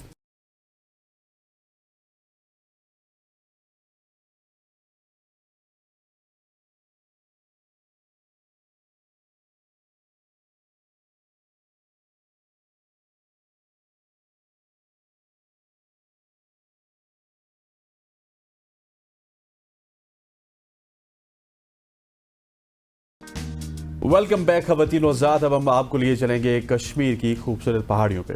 کشمیر کے خوبصورت پہاڑوں سے ابھرتی ایک انوکھی اور دل چھو لینے والی کہانی پاٹ آف گولڈ ایک ڈاکومنٹری ہے جو مقامی ثقافت اور انسانی حوصلے کا ایک جیتا جاگتا مظہر ہے. یہ ڈاکومنٹری آزاد جموں و کشمیر میں شوٹ ہونے والی پہلی غیر ملکی ڈاکومنٹری ہے اور یہ ہمیں ملاتی ہے مقامی جو شہد پالنے والے شکیل احمد خان سے اور ان کی فیملی سے, جو موسمیاتی تبدیلی کے باوجود امید, محنت اور فطرت سے جڑے رشتے کی ایک نئی تشریح سامنے لاتے ہیں. ایگزیکٹلی. اور جس طرح سے آف دا ریکارڈ ہم بات کر رہے تھے ان کی ڈاکومنٹری کے حوالے سے اور ان کے کارناموں کے حوالے سے, میں تو حسنین کو یہی کہہ رہی تھی کہ ماشاءاللہ سے ان کے اوپر مووی بننی چاہیے تھی. ایگزیکٹلی. شکیل احمد خان صاحب آج ہمارے ساتھ ان اسٹوڈیو میں موجود ہیں. Thank you so much for your time. سب سے پہلے تو مجھے پورٹ آف گولڈ کے بارے میں بھی اور یہ بھی بتائیں کہ when and how did you start, کہ کس طرح سے آپ نے, اور کیا یہ فارمنگ جو ہوتی ہے کیا یہ صرف رورل ایریاز میں ہو سکتی ہے یا پھر سٹیز میں بھی ہو سکتی ہے ہنی بی کی؟ بسم اللہ الرحمن الرحیم. میں سب سے پہلے ABN نیوز اور اس کی پوری ٹیم کا شکریہ ادا کرتا ہوں جنہوں نے مجھے یہ موقع فراہم کیا. بنیادی طور پر یہ ڈاکومنٹری بننے کا جو ایک مقصد ہے اس کے پیچھے, وہ میری ساری زندگی کی ایک کہانی ہے اور میری ساری زندگی کی ایک سٹرگل ہے. اور وہ سٹرگل یہ ہے کہ میں ایک ایسے علاقے سے تعلق رکھتا ہوں جہاں پہ موسمیاتی حالات اور دیگر کیفیات ایسی ہیں کہ کوئی زرعی انکم وہاں پہ موجود نہیں ہے. یعنی آپ دیکھ لیں کہ پوری آزاد کشمیر میں کوئی ایک انڈسٹری موجود نہیں ہے, جس کی وجہ سے غربت میں بے تحاشا اضافہ ہے. اور میں نے بچپن میں یہ سوچا کہ آیا جو چیز جہاں پیدا ہوئی ہے اس کی روزی کے ذرائع اللہ نے وہاں پہ رکھے ہیں, تو ایسا کیوں ہے کہ یہاں کے لوگ جا کر دبئی میں اور آگے پیچھے دھکے کھاتے ہیں. تو پھر فطرت سے میرا لگاؤ تو تھا ہی, تو میں نے اس میں ہنی بیز کو سلیکٹ کیا کہ یہ ایک ایسی چیز ہے جو ہمیں سپورٹ کر سکتی ہے. تو پھر میں نے اس پہ ریسرچ کی. ایک بہت لمبی سٹوری ہے جو کہ اس ڈاکومنٹری میں ساری موجود ہے. بہرحال میں وہ پہلا آدمی ہوں جس نے اس کو ڈومیسٹیکیٹ کر لیا. اور پھر اس کے بعد ایک ادارہ ہیومن اپیل جس نے ہمارے ساتھ بہت تعاون کیا کہ اس کو ہم آگے کیسے پھیلا سکتے ہیں, جو فن میرے پاس ہے اس کو آیا ہم لوگوں میں کیسے پھیلا سکتے ہیں. اور یہ جو فن کی آپ بات کر رہے ہیں اور غزل جس طرح آپ بتایا بھی سب کو کہ یہ فن آپ نے سیکھا ہے, مطلب آپ جب مطلب اس کے بارے میں سوچ رہے تھے تو اس وقت آپ کو پتہ نہیں تھا کہ یہ کس طرح ہوتا ہے؟ نہیں, اس وقت بالکل کوئی کنسپٹ نہیں تھا کہ یہ کیسے ہوگا. یہ ساری میری ذاتی ریسرچ تھی کہ آیا اس کو کس طرح ہم جنگلوں سے اٹھا کر گھر میں لے آئیں گے اور اس سے استفادہ کریں گے. صحیح. اور شکیل صاحب, جیسے میں نے آپ سے پوچھا تھا کہ یہ فارمنگ ہنی بی کی صرف رورل ایریاز میں ہو سکتی ہے یا پھر سٹیز میں بھی کر سکتے ہیں؟ اچھا, ہنی بیز جو ہے فارمنگ پوری دنیا میں ہو رہی ہے, لیکن اس کی ڈیفرنٹ ورائٹیز ہیں. ٹھیک ہے. اب جو فارمی مکھی ہے جس کو ہم کہتے ہیں, اس کا شاید کوالٹی کے اعتبار سے وہ لو ہوتا ہے. اس کی نسبت جو ہمارے پہاڑوں میں مکھی پائی جاتی ہے, یعنی لوکل مکھی ہے, اس کا شاید طبی اعتبار سے اور دیگر اس بہت اہمیت کا عمل ہے. تو وہ والا جو شہد ہے وہ صرف ہمارے ان پہاڑی علاقوں میں ہی ہو سکتا ہے. اور جو ہنی بیز ہیں, لوکل بیز جس پہ ہم نے کام کا آغاز کیا, وہ صرف آزاد کشمیر میں اور KPK میں ہے, پاکستان میں. ٹھیک ہو گیا. اور یہ بتائیے گا کہ آپ کے پاس اس وقت کتنے زیادہ گھر موجود ہیں مکھیوں کے, اور ساتھ ہی یہ بتائیں کہ جس طرح آپ کہہ رہے ہیں نا کہ آپ کی جو شہد ہے وہ ڈیفرنٹ ہے شہروں سے, تو کیا آپ کے وہ جو مکھیوں کے گھر ہوتے ہیں وہ جنگلوں کے بیچ میں ہی ہوتے ہیں یا وہ بھی اسپیسیفک ایک جگہ آپ نے بنائی ہوئی ہے؟ اچھا, ان کے لیے الگ سے ایک جگہ بنائی ہوتی ہے اور وہ عموماً ہمارے یہاں صرف اپنے جو گھر ہیں انہی کے قریب ہوتی ہے. ہماری وہ کنڈیشن ایسی ہوتی ہے کہ ہمارے گھر جنگلوں کے قریب ہی ہوتے ہیں, تو ہم یہ کہہ سکتے ہیں کہ ہماری ہنی بیز جنگلوں ہی سے شہد بنا کر لاتی ہیں گھروں میں. اور وہ میں نے اپنے گھر میں تقریباً 100 باکسز کا ایک فارم رکھا ہوا ہے. لیکن ہمارا جو ایک نیٹ ورک ہے پورا, تو اس وقت ہمارے تقریباً 1000 سے زائد فارمر ہیں جو درکوٹ اور گردوروا میں کام کر رہے ہیں. اور ان میں سارے اگر لگائیں تو ہم تقریباً 10,000 کے قریب باکسز وہاں پہ موجود ہیں. 10,000 سے قریب, اور 100 باکسز آپ کے پاس؟ جی, 100 باکسز. اور سب سے زیادہ کس کے پاس ہوں گے ویسے, یہ بھی تو پوچھنا چاہیے. اچھا, ہمارے پاس وہاں بہت سارے فارمر ہیں. ہمارے ایک بہترین فارمر ہیں حافظ اشتیاق صاحب, ان کے جو بیج ہیں وہ 200 پلس ہوتی ہیں. اسی طرح دیگر بھی بہت سارے ایسے فارمر ہیں جن کے پاس وہاں پہ بڑی مقدار میں شہد. اچھا شکیل صاحب مجھے یہ بتائیں کہ اگر کوئی شخص شروع کرنا چاہے اسمال اسکیل پر یہ کام تو کیا کیا نیڈ ہوتا ہے اس چیز کے لیے؟ اچھا یہ بہت اہم بات ہے، سوال ہے آپ کا. آج دنیا کا کوئی بھی کام شروع کریں گے اس کے لیے انویسٹمنٹ کی ضرورت ہوتی ہے. یہ دنیا کا وہ واحد کام ہے جو آپ بالکل زیرو انویسٹمنٹ سے شروع کر سکتے ہیں. اچھا. اگر ایک آدمی گھریلو طور پر اسے شروع کرے گا تو اس کے گھر میں وہ پڑی ہوئی چیزیں موجود ہیں جن کی مدد سے وہ بی کیپنگ کا آغاز کرے گا، اور ہنی بیز بھی ان علاقوں میں آپ کو مفت مل جاتی ہیں.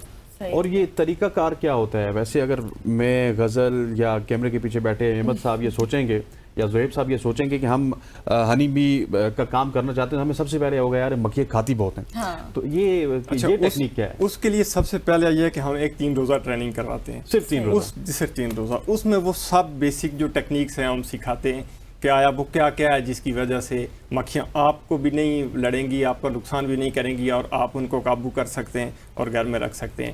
لیکن یہ چونکہ ایک سائنٹیفک بات ہے، بہت لمبا پروسیس ہے. میکسیمم 1 سال کام کرتے ہوئے ایک آدمی اس قابل ہو جاتا ہے کہ وہ ہنی بیز کا بزنس شروع کر سکتا ہے. اور شکیل صاحب یہ کیا throughout the year produce ہوتا ہے شہد یا پھر کوئی اسپیسیفک سیزنز ہے اس کے؟ اچھا شہد ہمارے ہاں جو ہے وہ خزاں اور بہار میں 2 ہی ہمارے سیزن ہوتے ہیں ہمارے ان سرد علاقوں میں. پنجاب میں اس کے علاوہ بھی کچھ سیزن ہیں ہمارے. ٹھیک ہے. اور شہد سے علاوہ بھی کچھ چیزیں ہیں جو ہم اس سے حاصل کرتے ہیں. اچھا شہد جو ایک فارمر شہد رکھتا ہے وہ شہد سے موم بھی حاصل کرے گا، موم سے گھر میں وہ موم بتی بنائے گا. یہ آرائش حسن میک اپ کی تمام چیزیں موم سے بنتی ہیں. یہ لپسٹک آپ نے دیکھا ہوگا وہ موم میں کلر ڈالا گیا ہے. اور یہ کولڈ کریم، ہاتھ پاؤں پھٹنے کی مرہم، یہ گاڑی کی پالش، بے شمار ایسی چیزیں جو آدمی گھر میں بغیر کسی کارخانے کے بنا سکتا ہے. اور یہ آپ بناتے ہیں؟ اور یہ ہم سارے لوگ وہاں پہ بناتے ہیں. اور یہ اینولی کتنا پروڈیوس ہوتا ہے شہد، مطلب سال کی اگر بات کریں تو؟ ایک باکس کی ہماری پیداوار 8 سے 12 کلو کے درمیان ہوتی ہے. جو ایک باکس کی؟ ایک باکس کی. اور یہ ایک بڑا انٹرسٹنگ ٹاپک ہے، اور یہ بتائیے گا کہ آپ کہہ رہے تھے کہ تقریباً 2000 باکس پروڈیوس کرتے ہیں آپ لوگ؟ نہیں 10,000 سوری، ہمارے 10,000 دیر کوٹ میں. اب یہ جتنے بھی لوگ ہیں یہ ہنی بیز کے علاوہ کوئی کام نہیں کرتے؟ وہ سارے تقریباً ایسے لوگ ہیں جن کا کوئی اور کاروبار نہیں، اسی بزنس سے وہ اپنے گھر کا سارا نظام چلاتے ہیں. بلکہ اس میں ہماری کچھ بہترین سٹوریز ایسی بھی ہیں کہ جو خواتین ہماری آرفن چھوٹی بچیاں تھیں ہم نے اسکولوں سے اٹھا کر ان کو اس کام پہ لگایا. آج وہ یونیورسٹی لیول تک ہیں اور اپنی فیس اور اپنے تمام اخراجات خود پورے کر رہی ہیں. یہ ایک بڑی اچیومنٹ ہے. اچھا شکیل صاحب مجھے یہ بتائیں کہ یہ جو ابھی ہم دیکھ رہے ہیں کلائمیٹ چینج ہے، بہت زیادہ افیکٹ ہوتا ہے، تو کیا یہ ہنی بیز پر بھی نیگیٹو افیکٹ پڑتا ہے اس کا؟ اچھا کلائمیٹ چینج جو ہے یہ ایک پوری دنیا کا مسئلہ ہے، ہمارا نہیں ہے. اور دوسری بات یہ کہ اس نے ہنی بیز کو متاثر کیا ہے، لیکن ہمارے پاس ایک ایسا پلان موجود ہے کہ ہم تھرو ہنی بیز کلائمیٹ چینج کے اثرات کو کم کر سکتے ہیں. وہ کیسے؟ اور وہ ایک بہت اہم بات ہے، شاید لمبا ہو جائے لیکن وہ ہم اس طرح کرتے ہیں کہ کلائمیٹ چینج جو ہے وہ اس کا حل پوری دنیا میں یہی ہے کہ ہم درخت لگائیں. اب آپ کو پتا ہے کہ درخت لوگ لگاتے ہیں، فارسٹ ڈپارٹمنٹ بہت سارے ادارے، لیکن ان میں سے 10% بھی شاید گرو نہیں کرتے اس طرح. اب ہنی بیز ایک سوال پیدا ہوتا ہے کہ پہلے درخت خود اگتے تھے، اب کیوں نہیں اگ رہے کہ ہمیں لگانے کی ضرورت پڑ رہی ہے؟ اس کی وجہ یہ ہے کہ جو پھولوں میں کراس پولینیشن کا عمل ہوتا ہے جس سے بیج اور پھل بنتے ہیں اور وہ گر کر نئے پودے اگتے ہیں، وہ ہنی بیز ہی کراس پولینیشن کا عمل کرتے ہیں. اب ہنی بیز جن علاقوں سے کم ہوئی ہیں، ہمارے جنگلات بھی کم ہوئے ہیں، فصلات، سبزیاں، پھل، ہر چیز کم ہوئی ہے. بلکہ ماہرین کا خیال ہے کہ جس علاقے سے ہنی بیز ختم ہو جائیں گی 2 سال میں وہاں سے انسان بھی ختم ہو جائیں گے، چونکہ خوراک ختم ہو جاتی ہے. 2 سال میں؟ 2 سال میں وہ خوراک ختم ہو جاتی ہے اس علاقے سے مکمل. تو ہمارا پلان یہ ہے کہ جو جنگلات کٹتے ہیں ان سے بچاؤ کے لیے ہم ان علاقوں کے لوگوں کو ٹریننگ کروائیں اور ان کو بیج دیں، اور وہ بیج سے جو ان کی انکم ہو اس سے وہ ایندھن بھی خریدیں جس کے لیے درخت کاٹتے ہیں. اور ایک تو وہ درخت بچ جائیں گے، دوسرا ان علاقوں میں ہنی بیز کے آنے جانے سے پھولوں میں پالینیشن کا عمل ہوگا اور خود بخود جنگلات اگیں گے. تو شکیل صاحب یہ تو آپ ٹریننگ تو دے رہے ہیں ابھی لوگوں کو، لیکن اس کے ساتھ ساتھ ہم بات کر رہے تھے کہ آپ یونیورسٹیز میں لیکچرز بھی دے رہے ہیں بچوں کو. جی مختلف اداروں میں. بنیادی انیشیٹو تو یہ لیا تھا ہیومن اپیل پاکستان نے، بلکہ میں آپ کے پلیٹ فارم سے ان کا شکریہ ادا کروں گا کہ ان کی وجہ سے ہمارے بے شمار لوگ آج برسر روزگار ہیں. اور پھر اس کو دیکھتے ہوئے مختلف یونیورسٹیز کے جو ہمارے انٹمالوجی ڈپارٹمنٹ ہیں یا زوالوجی ڈپارٹمنٹ ہیں وہ اپنے بچوں کو ٹریننگ کرواتے ہیں. وہ میں ہی ٹریننگ کرواتا ہوں ان کی اور دیگر چیزیں. तो वहाँ से जो यूनिवर्सिटी से एक बच्चा निकलता है वो ना सिर्फ डिग्री बल्कि एक स्किल भी लेके निकलता है। ज़बरदस्त हो गया। और ये बताइए कि लेट सपोज अभी बहुत सारी दुनिया आपको सुन रही होगी, कोई बंदा आपसे अगर ये सीखना चाहता है तो उसको स्पेशली दीरकोट आना पड़ेगा, या you have any digital platform जहाँ पे आप यूट्यूब पे या इस तरह की चीज़ों को वहाँ पे आप अपलोड करते हो और लोग इजीली सीख लें? अच्छा, इस पे अपलोड ह्यूमन अपील खुद कर रही है, हमारे सारे लेक्चर उस Human तरह Appeal की कर रही चीज़ें हमारा जो हनी बी एसोसिएशन है वो भी कर रही है। और इस पे हमारा मुस्तकबिल में प्लान है कि हम इसके में एक ट्रांसफ़र टेक्नोलॉजी इंस्टीट्यूट बना रहे हैं कि वहाँ से हम अपनी जो टेक्नोलॉजी है, चूँकि हमारी ये टेक्नोलॉजी आपको किसी नेट पे या कहीं पे नहीं मिलेगी, क्योंकि इस पे रिसर्च ही नहीं है दुनिया में किसी की। उसकी वजह ये है कि ये बीज सिर्फ हमारे पास ही है, दुनिया में है और कहीं नहीं है। चंद ममालिक में है, वो सारे गरीब ममालिक हैं, उन पर रिसर्च का उस तरह से रुझान नहीं है।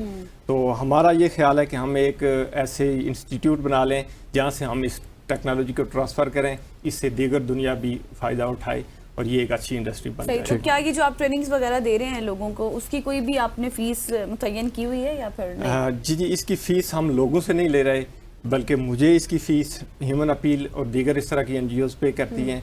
और न सिर्फ ट्रेनिंग देते हैं बल्कि वो लोगों को बॉक्सेस भी प्रोवाइड कर रहे हैं। अच्छा। उनको टूल किट भी प्रोवाइड कर रहे हैं और उनकी दीगर ज़रूरियात भी वो सही सही। Shakeel sahab, thank you so much for joining us. You are very inspiring story है आपकी। मुझे तो पता ही नहीं चला कि सेगमेंट का यकीन कीजिए कि आज ना पहली दफ़ा हमें मज़ा आया कि एक स्टोरी भी हमने सुनी और रियली आपने एक्सप्लेन भी बहुत ही अच्छे तरीके से किया। तमाम तर नाजरीन को भी ये बताया कि आप ये काम कर सकते हैं। Thank you so much for joining us. ख़वातीन और यहाँ पे वक्त हो जाते हैं एक शॉर्ट सी कमर्शियल ब्रेक का। ब्रेक लेते वापस आते हैं। स्टे विद अस।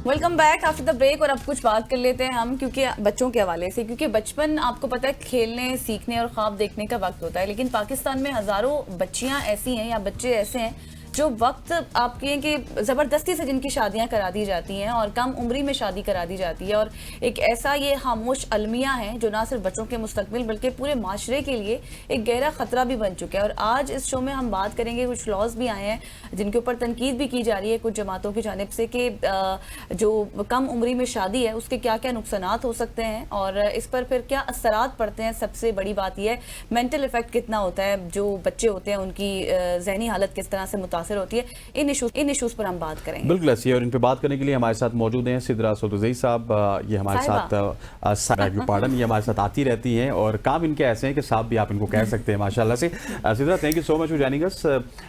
जो गज़ल ने पूरी तमहीद बांधी, इन्होंने एक्सप्लेन किया। हमारे यहाँ कुछ सिस्टम इस तरह का भी है कि इस्लाम भी प्रिवेल कर रहा है, सोसाइटी भी प्रिवेल कर रही है, प्रोग्रेसिवनेस भी प्रिवेल कर रही है और कहीं ना कहीं पे हम ये सपोर्ट भी करते हैं कि बस बच्ची या बच्चा जवान हो, 17-18 साल उम्र हो या 16 भी हो, तो बस उसकी बलूगत को देखा जाए, शादी कर ली जाए। इसकी क्या क्या इम्प्लिकेशंस हैं, कितना ज़्यादा नेगेटिव है, कितना ज़्यादा पॉजिटिव है? Thank you so much. सबसे पहले तो इस बात के लिए कि आपने मुझे साहब कहा, आपने वो जेंडर डिस्क्रिमिनेशन हटा दी और साथ आपने थोड़ा सा बता भी दिया कि काम ऐसे कह रहे हैं। सो वो जेंडर का टैग जो आपने हटाया, thank you so much for that. Secondly आपके क्वेश्चन पे आऊँगी। देखिए, जब हम बात करते हैं कम उम्र की शादी की या शादी की, निकाह के लिए जो चीज़ें वैलिड होती हैं, सबसे पहले कंसेंट का वैलिड होना ज़रूरी है और बालिग होना ज़रूरी है। मैं बात कर रही हूँ इस्लामिक पॉइंट ऑफ व्यू से। लेकिन जहाँ पे हम बलूगत की बात करते हैं वहाँ पे हम कुछ अटैच्ड फैक्टर्स हैं उनको मिस कर देते हैं। एक शरीयत में फ़िक़ह के अंदर एक वर्ड है रुश्द। जहाँ बात बलूगत की आएगी वहाँ बात रुश्द की भी आएगी। So puberty is not the only factor, the other factor attach to that is the रुश्द, जिसको हम लोग बिल्कुल नहीं देखते हैं और उसको बिल्कुल रूल आउट कर दिया जाता है। So, एक बच्चा जो अपनी टीन एजेस में if he or she is attaining the age of majority और the puberty, that is not the only thing. उसके अंदर ये देखा जाता है कि क्या आपका इन्वायरमेंट ऐसा है या आपके हालात ऐसे हैं या इलाके, क्योंकि इलाके का और इन्वायरमेंट का जिक्र मैं इसलिए कर रही हूँ क्योंकि कुछ इसके ऊपर रिसर्चेस हमने देखी हैं कि कुछ इलाकों में जो बच्चे they are attaining the puberty, लेकिन वो जो उनकी मेंटल सैनिटी है या जो उनकी रीजनिंग है और जजमेंट है वो उस तरीके से नहीं है कि जिसके बाद आप ये कह सकें कि he or she is fit for getting married. So अभी जैसे रिसेंटली हमने देखा, मैं अगर थोड़ा सा पाकिस्तानी लॉज की तरफ आऊँ, बिल्कुल हम ये देखते हैं कि prior to 18th amendment in the constitution, जब प्रोविंसेस के पास प्रोविंशियल ऑटोनॉमी नहीं थी और अपने कवानीन बनाने का इख्तियार नहीं था, उससे पहले हमारे पास जो चाइल्ड मैरिज रजिस्ट्रेशन एक्ट चल रहा था वो 1929 का चल रहा था. That was वही from जो the- हमें ब्रिटिश इंडिया Yes, से मिला that was from the colonial era. और 2012 में after getting the 18th amendment and the provincial autonomy, 2012 में सबसे पहले शमीला फारूकी साहिबा ने चाइल्ड मैरिज रजिस्ट्रेशन एक्ट के ऊपर बात की थी और बच्चियों की खास तौर पे उम्र को 16 से बढ़ा के 18 पिक किया था. फिर हमने देखा कि हमारे पास केपी में 16 है, पंजाब में 16 है, बलूचिस्तान में 16 साल बच्चियों की उम्र है, बच्चों की तो 18 साल थी.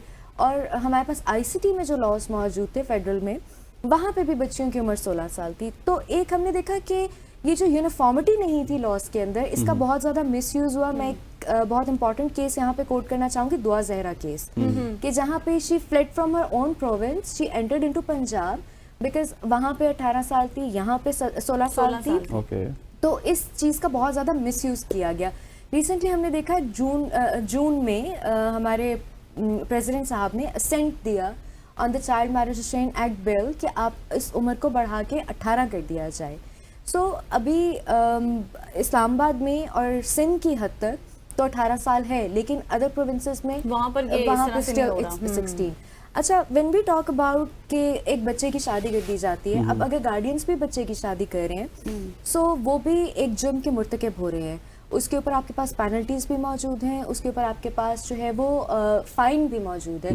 एक बच्चा अगर खुद भी उठ के शादी कर रहा है before attaining the age of majority, तो वहाँ पे ना सिर्फ उसके ऊपर child marriage registration act law लगेगा, उसके पनिशमेंट्स लगेंगी, बल्कि पाकिस्तान पीनल कोड का सेक्शन 375 और 376 which falls under the rape, वो सेक्शंस भी उसके ऊपर लगेंगे. चाहे एक बड़ा उसको मजबूर कर रहा है कि I mean if there is a person who is adult और वो एक बच्ची को मजबूर कर रहा है शादी करने के लिए, so he will fall under the category of rape offence जो 375 और 376 है. सही. अच्छा सिद्रा, मुझे ये बताएं कि फिर इस तरह के जो इश्यूज हैं, अभी हम अगर रीसेंट लॉ की बात करें जो पास हुआ है 2020 मई 2025 में फॉर द फेडरल, इसके अलावा भी अभी कौन से एप्लीकेबल हैं पाकिस्तान में लॉज, और अगर ये जो इस तरह के इश्यूज बढ़ते जा रहे हैं तो ये कोर्ट में क्विकली रिजॉल्व हो रहे हैं ये इश्यूज या नहीं? अच्छा, आपने जब मुझसे जो सवाल किया उसके 2-3 फैक्टर्स हैं, मैं उसको वन बाय वन आंसर करती हूँ. फर्स्ट थिंग, आपने पूछा कि कौन कौन से लॉज इंप्लीमेंट हो रहे हैं. सबसे पहले आपके पास मौजूद है चाइल्ड मैरिज रजिस्ट्रेशन एक्ट और उसके बाद पाकिस्तान पीनल कोड, यानी हमारे पास वो कवानीन जो जराइम को डील करते हैं और जराइम भी जो आपके हीनियस क्राइम्स हैं because it falls under the rape. अच्छा, सेकंड आपने मुझसे बात पूछी कि ये मामलात बढ़ रहे हैं. मामलात के बढ़ने की रीज़न ये है कि जब हम लोगों ने देखा बहुत एक लंबी मुहिम भी चली थी कि निकाह को रजिस्टर करवाया जाए. बिल्कुल. और जब हमने ये देखा कि बहुत सारे केसेस में निकाह रजिस्टर नहीं हो रहा, और अगर निकाह रजिस्टर हो भी रहा है एक बच्चे का, तो निकाह रजिस्ट्रार के ऊपर किसी किस्म की कोई कतगन नहीं है, उसके ऊपर किसी किस्म की कोई पेनल्टी नहीं थी. लोग उठ रहे हैं, लोग उन बच्चों का निकाह रजिस्टर करवा देते हैं. सो द थिंग इज कि इसके ऊपर बहुत ज़्यादा स्ट्रिक्ट एक्शन लिया जा रहा है. अब वो आदमी जो because obviously you need a person जो आए, वो आपका निकाह करवाए, उसके बाद उस डॉक्यूमेंटेशन को ले जाके आपकी रजिस्ट्रेशन करवाए. बिल्कुल. सो एक इंसान जो आ रहा है आपका निकाह पढ़वा रहा है, अब निकाह पढ़वाने के वक्त पे आपका CNIC लाजमी चाहिए होता है. आपके बेफॉर्म पे निकाह तो नहीं होता. आप CNIC तो तभी बनेगा कि जब आपके पास जो है वो 18 साल एज हो गई है. सो अगर किसी बच्चे के पास, इवन गार्डियंस भी अगर लेके आ रहे हैं किसी निकाह ख्वाह को और उस बच्चे के पास CNIC मौजूद नहीं है, you can just hands up, आप रुक जाएं, आप उस निकाह को मत करें. इवन देन अगर कोई पैसे लेके ये इस किस्म के क्राइम में इन्वॉल्व हो गया है, बिल्कुल, तो उसके ऊपर पनिशमेंट भी है और फाइन भी है. बिल्कुल ऐसी है. और सिद्रा, आपके ऊपर भी पनिशमेंट है क्योंकि जब आप आती हैं तो इतना फ्लो में बोलती है कि हमें पता ही नहीं चलता कि हमारा वक्त खत्म हो गया. 15 मिनट आप इसी तरह से ले जाती हैं. Thank you so much. इंशाल्लाह फिर किसी और टॉपिक पे भी आपके साथ मुलाकात होगी. ख़वातीन व ज़ात, हमारी सुबह की सोच का वक्त खत्म हुआ चाहता है. मुझे गज़ल को और हमारी पूरी प्रोडक्शन टीम को इजाज़त दीजिए. अल्लाह हाफ़िज़. अल्लाह हाफ़िज़.